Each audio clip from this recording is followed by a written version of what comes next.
Welcome to channel back again से। आज की इस वीडियो में और एक एलडीवीसीसी के ऊपर सम करने वाले to find the general solution using PI का रूल 5। इसके पहले मैंने 5 वीडियोस बनाए how to find general solution of LDVCC using rule 4। तो अगर आपने वो वीडियोस नहीं देखे तो आप आई बटन में क्लिक करो तो मिल जाएगी, या फिर उस वीडियोस के मैंने डिस्क्रिप्शन बॉक्स में मैंने लिंक देके रखे हैं। और ये जो कोर्स की जो प्लेलिस्ट है वो भी आप एक्सेस कर सकते हो, जिसमें वो सारे वीडियोस अवेलेबल होंगे इन सीरियल वाइज। तो अगर आपको वो प्लेलिस्ट एक्सेस करनी तो उसकी भी लिंक मैं डिस्क्रिप्शन बॉक्स में देके रखी है, या फिर आई बटन में क्लिक करो तो मिल जाएगी।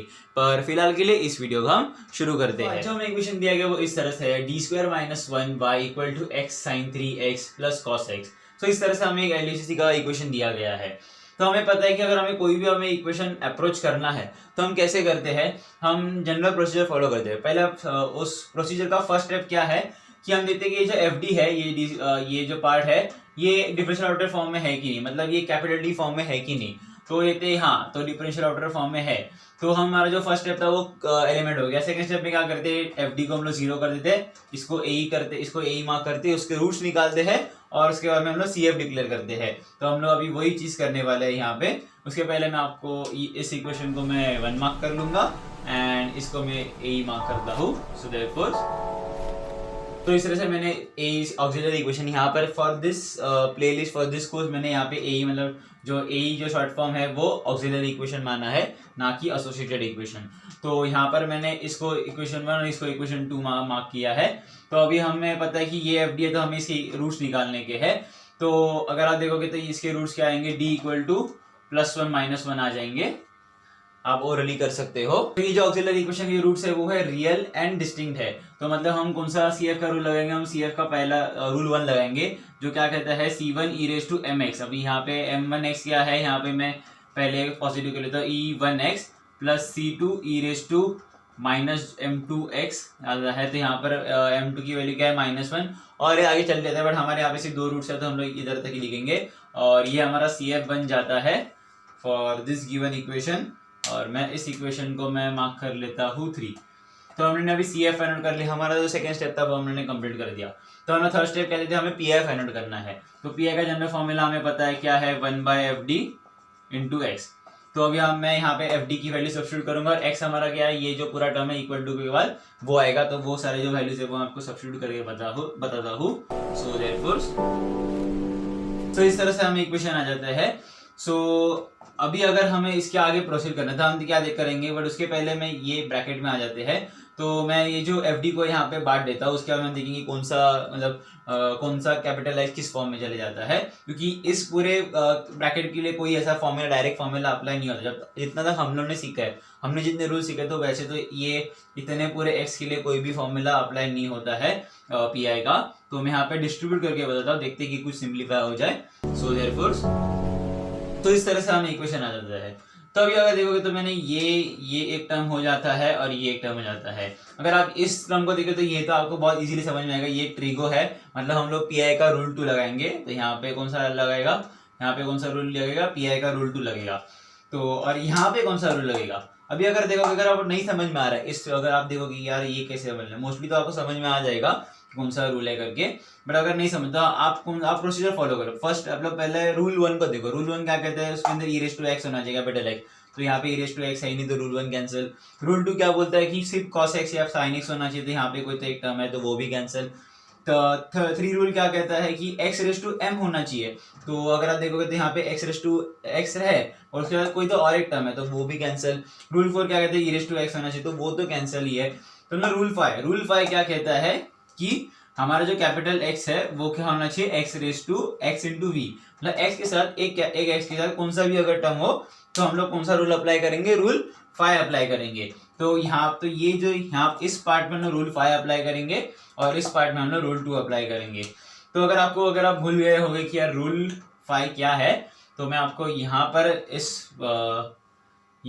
मैं यहाँ पर आपको एक्सप्लेन करके बताता हूँ। अगर हमें 1/fd इंटू एक्स, इस तरह से हमारा पी आई का फॉर्मूला होता है, और अगर हमारा जो x है वो अगर हमारा x इंटू वी इस फॉर्म में आ जाता है, तो हम लोग लिखते हैं कैसे है, x - 1/fd। जो हम लोग रूल कैसे अप्लाई करते हैं, fd into 1/fd into we. इस तरह से हमारा इक्वेशन, इस तरह से हमारा आंसर आता है इस तरह से हम लोग, तो इस तरह से हम लोग रूल 4 अप्लाई करते हैं, सॉरी रूल 4 क्या, रूल 5 अप्लाई करते हैं। अगर हमें इस तरह से x इंटू वी अगर इस फॉर्म में आ जाए तो हम लोग इस तरह से रूल अप्लाई करते हैं, x minus 1/fd into F dash D, मतलब यहाँ पे डेरिवेटिव है fd का इंटू 1/fd इंटू वी, इस तरह से हम लोग लिखते हैं। और जिस तरह से मैंने आपको, जब मैंने सारे जो रूल्स पढ़ाए थे उसमें मैंने आपको बता दिया, अगर हमारा जो ये कैपिटल वी है, अगर इस तरह से हमें आता है, हम लोग रूल 5 में क्या करते हैं, अगर x इंटू वी आता है और वो जो v है, ये जो हमारा v है, जो हमारा अगर v है वो अगर sin x या फिर cos x, sin x या फिर cos x इस तरह से आ जाता है, तो हम लोग क्या देखते हैं कि हम लोग cos x को क्या कहते हैं कि यार ये real part of e raise to I X है, और sin x को क्या मानता है, ये इमेजिनरी पार्ट ऑफ img लिख देता हूँ iax, इस तरह से हम लोग कंसिडर करते हैं, और इसको हम लोग रियल पार्ट कंसिडर करते हैं, आरपी हम लोग लिख सकते हैं या फिर आर लिखा तो भी चल जाएगा। तो हम लोग इस तरह से कंसिडर करते हैं। इससे क्या होता है कि अगर ये e raise to I X, मतलब क्या होगा, e इंटू वी इस फॉर्म में चला जाएगा, और उसके बाद में हम लोग जो ये रूल 5 से हम लोग रूल 4 अप्लाई कर सकते हैं, तो उस तरह से चले जाता है। बट यहाँ पे तो हम लोग रूल 5 अप्लाई करने की जरूरत नहीं है, ये जो कॉम्प्लेक्स प्रोसेस है। बट मोस्ट प्रॉब्ली मैं यही मेथड प्रेफर करता हूँ, x minus 1/fd into F dash D into 1/fd mostly prefer करता हूँ। sin x और cos x अगर आपको चाहिए, अगर आपको लगता है कि रूल 4 आपको अच्छे से आता है, then you may go for this.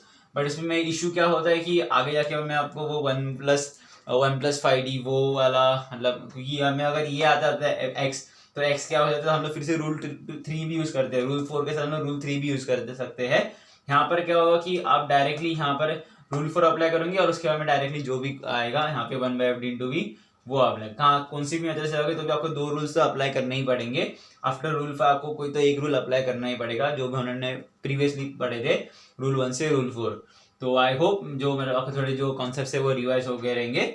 और भी एक मैंने आपको बताया था कि यार अगर 1/d को हमें पता है कि, लिख क्यों नहीं रहा है, 1/fd को हम अगर 1/d को हम लोग इसको इंटीग्रेशन फॉर्म में लिखते हैं, तो अगर हमारा 1/d माइनस ए हो तो हम कैसे रिप्रेजेंट करेंगे, e raise to minus A X, और यहाँ पर जो भी फंक्शन आएगा वो आएगा, मतलब यहाँ पे मैं फिलहाल के लिए x हम रिज्यूम कर लेता हूँ, तो इस तरह से आता है। अगर d प्लस ए हो तो हम लोग कैसे इसको रिप्रेजेंट करेंगे, e raise to minus A X, e raise to A X into X, इस तरह से हम लोग रिप्रेजेंट करते हैं। सो या बस ये इतना ही था। ये मोस्टली ये जो पार्ट है किसी किसी बुक में मैंने आपको उस वीडियो में बताया था कि ये जो फॉर्मूलाज है ये रूल 6 में भी इंक्लूड हुआ जाता है या फिर रूल 5 भी करते हैं। तो मैं अभी फिलहाल के लिए मैं इसको रूल 5 में इंक्लूड कर देता हूँ, इकट्ठा ही करने वाला हूँ, वैसे कुछ इतना ज़्यादा है नहीं। बट अगर किसी बुक में अगर आपको कॉलेज में पढ़ा है कि ये रूल 6 है, देन इट्स ओके, कुछ नहीं है, चलेगा। रूल 6 तो रूल 6 हमें आंसर चाहिए है। यहाँ पे आपको ये एक सिर्फ अनदर फॉर्म है करके यहाँ पे बता रहा हूँ कि ये ऐसा इस तरह से हम रिप्रेजेंट कर सकते हैं। सो ये एक रूल 5 में ही हमने यहाँ पे इंक्लूड कर दिया, मतलब बहुत सारे बुक्स में रूल 5 के साथ ही इसको लिख देते हैं, तो मैंने यहाँ पे एक्सप्लेन कर दिया। सो या अभी हम लोग इस जो ये सम है इस पे प्रोसीड करेंगे। तो या अगर हमने जिस तरह से आपको बताया था कि हमारा जो फॉर्मूला में, तो जिस तरह से हम लोग रूल 4 में क्या करते हैं कि x minus 1/fd into F dash D whole bracket into F D into 1/fd into we, इस तरह से हम लोग रूल 5 अप्लाई करते हैं। तो वही मैं यहाँ पे अप्लाई करूंगा, और इसके बाद में ये पूरा जो आंसर आएगा उसके बाद में मैं आपको वो भी बताऊंगी किस तरह से हम लोग, मैं जिस तरह बताया था कि हम लोग जो साइन है यहाँ पे साइन है, मतलब हम लोग इसको imaginary E raise to I X इस फॉर्म में लेके इसको कैसे हम लोग रूल 4 से सॉल्व कर सकते हैं, वो भी मैं आपको नेक्स्ट पार्ट, इस वीडियो के नेक्स्ट पार्ट में बताऊंगा।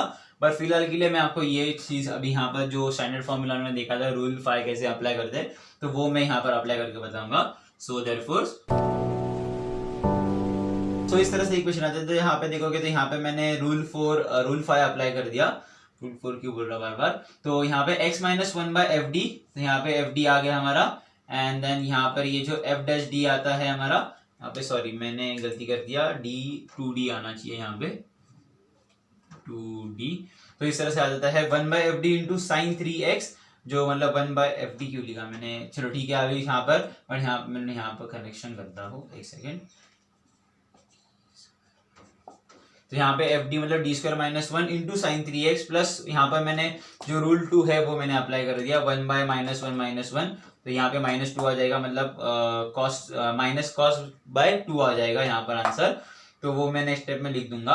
अभी आप यहाँ इस स्टेप पे कंसिडर करोगे तो अभी मैं यहाँ पर नहीं फोकस करूंगा, यहाँ पे ये जो पार्ट है, आप अगर ये पार्ट को अगर आप देखोगे, मैं ये पार्ट को हाईलाइट कर देता हूँ।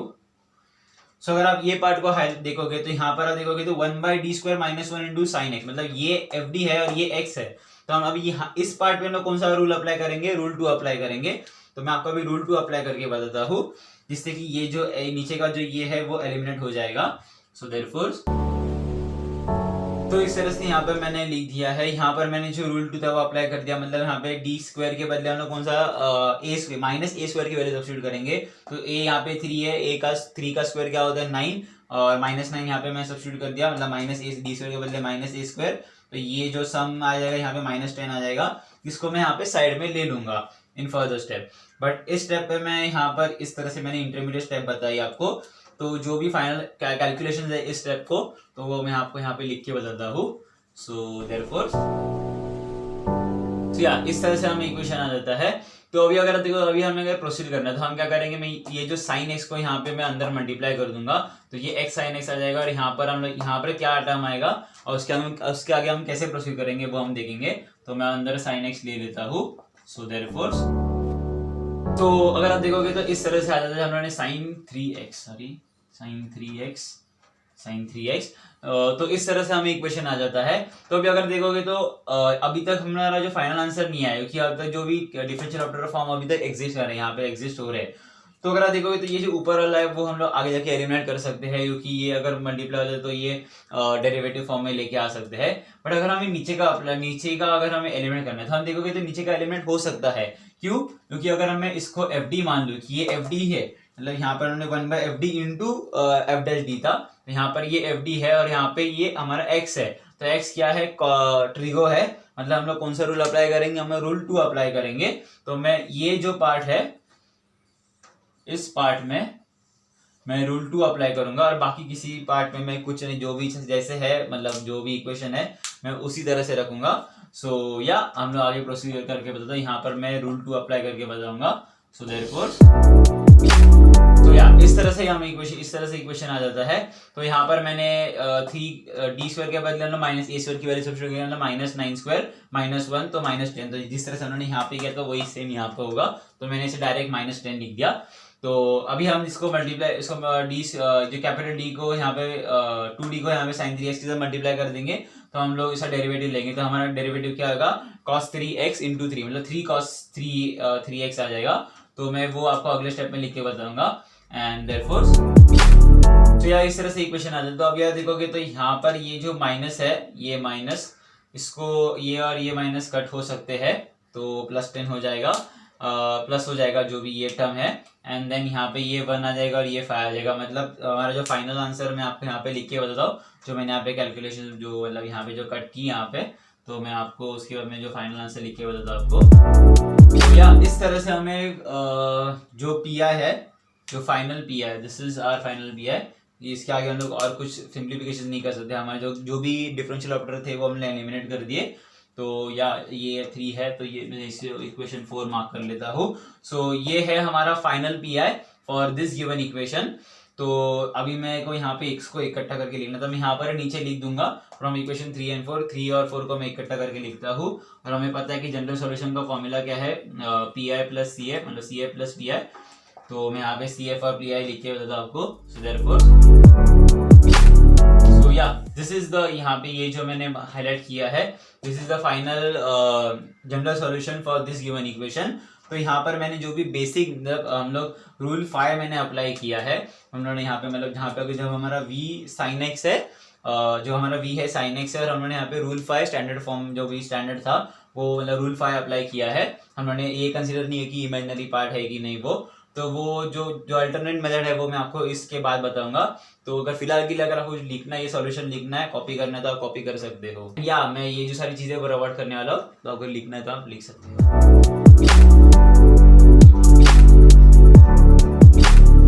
अभी हम लोग इस नेक्स्ट पार्ट में हम लोग ये जो सम दिया है, जो गिवन सम दिया था, गया बार हमने रूल 5 से किया था, इस बार हमने रूल 4 अप्लाई करेंगे। ये अल्टरनेटिव मेथड है। अभी हम लोग को अल्टरनेटिव मेथड देखना है, अभी हम इस इक्वेशन को कैसे सॉल्व करते हैं। तो मैंने यहाँ पर क्या देखा, यहाँ पर जो भी इंपॉर्टेंट चीजें थी, मैंने इक्वेशन 1, इक्वेशन 2, इक्वेशन 3 जो CF है उसको मैंने जैसे एज इट इज मैंने लिख दिया। जो इंपॉर्टेंट टर्म्स थे वो मैंने यहाँ पे FD और x की वैल्यू सब्स्टिट्यूट की और में जो FD का वो मैंने बांट दिया यहाँ पे।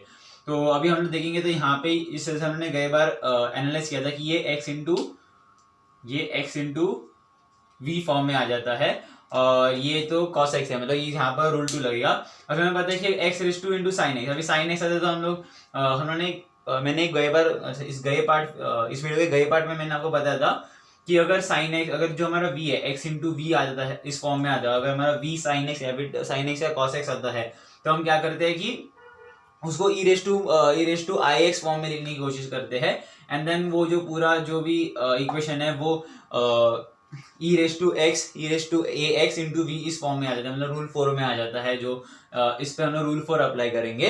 तो या अभी हम लोग cos x के लिए क्या मानते हैं, real part of e raise to I x, और साइन x के लिए क्या मानते हैं, imaginary part of e raise to I x. अभी हम देखेंगे, मतलब मैं आपको सॉल्व करके बताऊंगा जिससे कि मैं क्या बोल रहा हूँ वो आपको क्लियर हो जाएगा। और एंड में भी थोड़ा ट्विस्ट है, बट आपका जो फाइनल जो पी है वो सेम ही आ जाएगा। तो देखेंगे हम लोग फाइनल पी हमारा सेम आता है कि नहीं इस इक्वेशन को सॉल्व करके।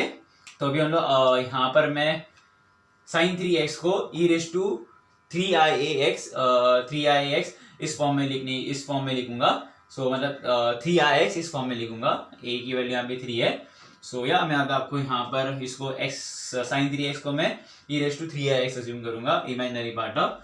सो देयरफॉर इस तरह से इक्वेशन आ जाता है। यहाँ पर मैंने इसको यहाँ पे इस पार्ट को देखते हैं हम लोग पहले। यहाँ पे मैंने रूल 2 अप्लाई कर दिया, जैसे मैंने पहले पार्ट में किया था। एंड यहाँ पर मैंने माइनस d² के बदले माइनस a² की वैल्यू सब्स्टिट्यूट कर दी, वो है -1 आता है। -1 इक्वल टू -2, तो यहाँ पे माइनस cos/2 आ जाता है। अगर हम लोग इस पार्ट को कंसिडर करेंगे, ये हमारा पार्ट है, ये इससे हम लोग अल्टरनेटिव मेथड जाएंगे। तो अभी देखोगे तो ये x इंटू मतलब e raise to ax into v इस फॉर्म में आ जाता है, जहाँ पे हमारा a क्या है, ये 3i है, ये हमारा a है, और v है हमारा x आ जाता है। हम लोग रूल 4 में क्या करते हैं कि यहाँ पे जो a के बदले हम लोग d, यहाँ पर d के बदले हम लोग रूल 4 में क्या करते हैं, हम लोग जो a की वैल्यू है, मतलब यहाँ पे d के बदले हम लोग d प्लस a की वैल्यू सब्स्टिट्यूट करते हैं। मतलब यहाँ पर क्या आएगा, d plus 3i square whole square -1 इस तरह से आ जाता है। तो मैं आपको यहाँ पे रूल 4 अप्लाई करके बताऊंगा। सो देयरफॉर, और यहाँ पे -cos/2 आ जाएगा जो सिंप्लीफाइड वर्जन है वो। सो देयरफॉर इस तरह से इक्वेशन आ जाता है। तो इस तरह से इक्वेशन आता है। अभी मैं क्या करूंगा, ये जो इक्वेशन को इसको मैं एक्सपांड करने की कोशिश करूंगा। सो देयरफॉर, और यहाँ पर मैंने कौन सा रूल 4 अप्लाई किया, रूल 4 क्या मैंने जिससे बताया था, यहाँ पर अगर आप भूल गए रहेंगे तो कैसे लिखते हैं। अगर हमारा FD इंटू एक्स है तो हम लोग रूल 4 में क्या करते हैं, FD प्लस a, मतलब d के बदले d प्लस a की वैल्यू सब्स्टिट्यूट करते हैं। तो वो मैंने यहाँ पे करके बताया, d प्लस a। तो या अभी मैं जो सिंप्लीफिकेशन आपको करके बताता हूँ स्टेप में, इस तरह से इक्वेशन आ जाता है हमें। तो यहाँ पर आप देखोगे तो 9i² की क्या वैल्यू हो जाती है, i² की वैल्यू क्या है, -1। तो 9 इंटू -1 क्या होता है, -9 हो जाता है, और -9 क्या होता है, -10। तो ये जो पार्ट है ये -10 आ जाता है। और या तो मैं जो भी आगे सिंप्लीफिकेशन है वो आपको करके बताता हूँ। सो देयरफॉर या इस तरह से हमें इक्वेशन आ जाता है। तो अभी मैं क्या करूंगा, यहाँ पर मैं x लिखना भूल गया। तो यहाँ पर x, तो अभी अगर देखोगे तो आप सिर्फ इस पार्ट पे कॉन्सेंट्रेट करोगे तो देखोगे तो ये नीचे वाला हमारा पार्ट क्या होता है, ये FD हो जाता है, और ये हमारा क्या हो जाता है v। तो 1/FD इंटू एक्स। अभी x क्या होता है, x किस टर्म में आता है, रूल 3 में आता है, x रेज़ टू पावर से है। तो अगर हमारा जो pi है, अगर जो कैपिटल X हमारा x है, सॉरी स्मॉल x है, और 1/FD, तो हम लोग कौन सा रूल अप्लाई करेंगे, रूल 3 अप्लाई करेंगे। रूल 3 में क्या करते हैं, जो भी डिफरेंशियल ऑपरेटर के फॉर्म है ना, जो भी है कैपिटल D, उनको इकट्ठा कर देते हैं, और जो भी कांस्टेंट है उसको हम लोग बाहर कॉमन ले लेते हैं। तो मैं अभी यहाँ पर यहाँ पर -10 कॉमन ले लूंगा बाहर, और यहाँ पे इसको इकट्ठा यहाँ पे कर दूंगा। सो देयरफॉर आपको आगे लिख के बताता हूँ जिससे कि आपका जो भी कॉन्सेप्ट है वो क्लियर हो जाए। तो इस तरह से हमें इक्वेशन आ जाता है जब मैंने -10 को कॉमन ले लेते हैं। देन अगर आप इसको देखिएगा, कंपेयर करोगे, तो अगर मैं इस फाई डी को मैं अगर x मान लूं तो ये किस फॉर्म में आ जाता है, 1/1 - x। हमें पता है कि एक्सपेंशन कैसे कर सकते हैं, 1 plus x plus x² plus x⁻²n इस तरह चल जाता है, मतलब n तक n पावर तक चल जाता है। तो अभी यहाँ पर हम लोग वही करने वाले हैं। सो देयरफॉर मैं आपको वो लिख के एक्सपेंशन करके बताता हूँ 1/1 - फाई डी का। सो या सो या इस तरह से मैंने लिखा। तो इसके आगे मैंने टर्म्स निगलेक्ट कर दिए, क्यों? क्योंकि क्या हो रहा है कि यहाँ पे हमारा जो v है, यहाँ पे जो v है वो x ही है। यहाँ पर अगर x मल्टीप्लाई हो जाता है, मतलब x अगर यहाँ पे डी स्क्वायर के साथ मल्टीप्लाई तो 0 आ जाएगा, तो डी स्क्वायर के आगे जितने भी टर्म्स जिसके भी पावर आ जाएंगे उनको हम लोग सब निगलेक्ट कर सकते हैं, क्योंकि जब हम लोग x अंदर आएगा तो वो सारे 0 हो जाएंगे। तो यहाँ पर भी हम लोग यहाँ पे सिर्फ ये 6ID/10 इसको ही कंसिडर करेंगे, ये डी स्क्वायर वाला टर्म ये निगलेक्ट मतलब हट जाएगा, 0 हो जाएगा जब x मल्टीप्लाई करेंगे। तो अभी मैं x मल्टीप्लाई करके आपको बताता हूँ कि कौन से टर्म्स रह जाते हैं। सो देयरफॉर या इस तरह से हम इक्वेशन आ जाता है। अभी देखोगे तो यहाँ पर मैंने x को अंदर लिया, तो dx/dy क्या होता है, 1 ही होता है, तो यहाँ पर तो 1 आ जाएगा, तो 6i/10 ही रह जाता है। अगर मैं इसको और सिंप्लीफाई कर दूं तो ये जो है ये 3 हो जाएगा और ये 5, मतलब 3/5i इस तरह से आ जाएगा। तो अभी मैं यहाँ पर अभी क्या बताऊँ, अभी इसके आगे हम क्या करेंगे।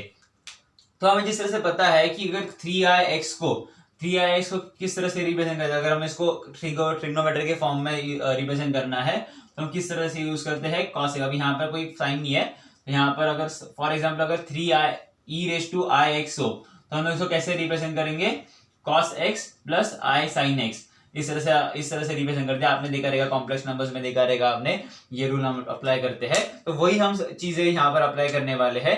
अगर यहाँ पे सिर्फ जो यहाँ पे a की वैल्यू यहाँ पे 3 है, मतलब यहाँ पे cos 3x आ जाएगा प्लस i sin 3x इस तरह से आ जाएगा।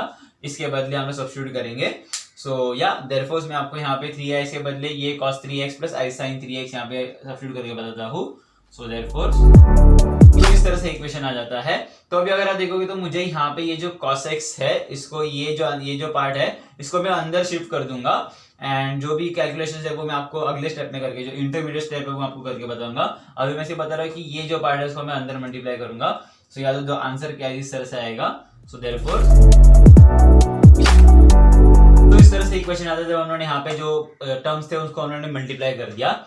सो अभी अभी इसमें कैच क्या है, देखो अभी यहाँ पे उन्होंने क्या दिया, उन्होंने क्या इमेजिन किया था, मतलब क्या सब्स्टिट्यूट किया था, sin x के बदले उन्होंने imaginary part of 3ix substitute किया था, 3ix सब्स्टिट्यूट किया था।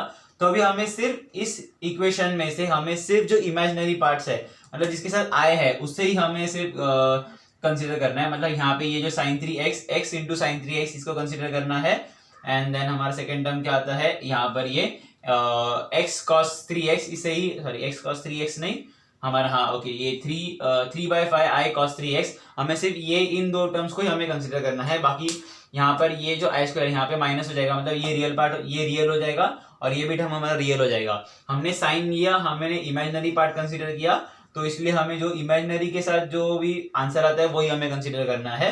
तो ये जो टर्म्स है इसको हमें निगलेक्ट करना है। हमें सिर्फ यही दो है, क्योंकि हमें इस इमेजिनरी को भी निकालना है, तो हमें सिर्फ इमेजिनरी पार्ट के जो आंसर थे वही हमें लिखना है। तो हमारा ये जो आईपी का साइन है वो हट जाएगा। तो मैं आपको लास्ट स्टेप में आपको फाइनल आंसर लिख के बताता हूँ, final pi for this given equation. So therefore इस तरह से फाइनल आंसर आता है फॉर दिस गिवन इक्वेशन, ये हमारा फाइनल पीआई आता है फॉर दिस गिवन इक्वेशन। तो मैंने यहाँ पर अभी से उन्होंने आई कंसीडर करिए, हमने यहाँ पे इमेजिनरी पार्ट कंसीडर किया, बट हमें जब हम लोग लिखेंगे आंसर फाइनल पीआई लिखेंगे तो हम लोग आई नहीं लिखेंगे, सिर्फ यहाँ पे जो आई के साथ जो भी कांस्टेंट आएगा वही, मतलब यहाँ पर जो भी टर्म्स है 3/5 cos 3x, तो यहाँ पर वही हम लोग लिखेंगे, बाकी आई नहीं लिखेंगे यहाँ पर। तो यहाँ पर जो हमारा आई पी है वो भी हट जाएगा। तो इस तरह से इक्वे फाइनल पीआई आता है फॉर दिस गिवन इक्वेशन। अगर आप जो प्रीवियस पार्ट अगर कंसीडर करोगे इस वीडियो का और अगर उसका भी पीआई मैच करोगे तो सेम टू सेम ही आएगा आपका पीआई। और ये है, और मैं इसी क्वेश्चन को 3-4 मार्क कर लेता हूँ। और जो हमारा फाइनल आंसर आएगा, जो हमारा जनरल सॉल्यूशन है वो सेम हैज इट इज, जिससे मैंने पहले पार्ट में किया था कि y equal to CF plus P I, ये हमारा पी आई है, ये हमारा CF है, इसको इकट्ठा करके आपको सिर्फ लिखना है। तो ये अल्टरनेट मेथड था to solve this given equation. सिर्फ यहाँ पे कैच क्या है कि आपको ये sin x को अगर v हमारा sin x या फिर cos x आता है, तो अगर साइन है तो हमें जो भी है, मतलब यहाँ पे a की वैल्यू है e⁻⁴ ऐसा लिखना है और इसको इमेजिनरी पार्ट में कंसीडर करना है। अगर आप cos के साथ कर रहे हो तो आपको रियल पार्ट कंसीडर करना है, तो यहाँ पे आपको जो रियल में जो आंसर है वो कंसीडर करना है, इमेजिनरी को आपको निगलेक्ट करना है। तो बस यही था इस अल्टरनेट मेथड में, ये कैच था। तो अगर आपको जो भी इजी लगता है आप कर सकते हो, जो भी अगर आपको लगता है कि ये मेथड इजी है या फिर ये जो मैंने अल्टरनेट मेथड बताया वो इजी लग रहा है, तो या इट्स योर चॉइस, आपको कौन सा करना है आप कर सकते हो। तो या इट्स अप टू यू। अगर कौन दोनों भी मेथड करोगे, दोनों भी मेथड में ऐसा कुछ इतना सिग्निफिकेंटली डिफरेंस नहीं है, दोनों में भी उतनी ही मेहनत लगती है, दोनों में 2 रूल्स एटलीस्ट 2 रूल्स लगाना ही पड़ता है। सो या तो या अगर आपको कुछ कॉपी करना है तो आप कॉपी कर सकते हो। फिलहाल इस वीडियो बस इतना ही। आई होप मैंने आपको जो पढ़ा है वो समझा। अगर आपको वीडियो इन्फॉर्मेटिव लगे तो प्लीज इस वीडियो को लाइक कर देना, चैनल को भी सब्सक्राइब कर देना, बेल आइकन को भी क्लिक कर देना, जिससे आपको नई नई वीडियोस की नोटिफिकेशन मिल जाए। तब तक के लिए see ya, have a good day, stay healthy, bye.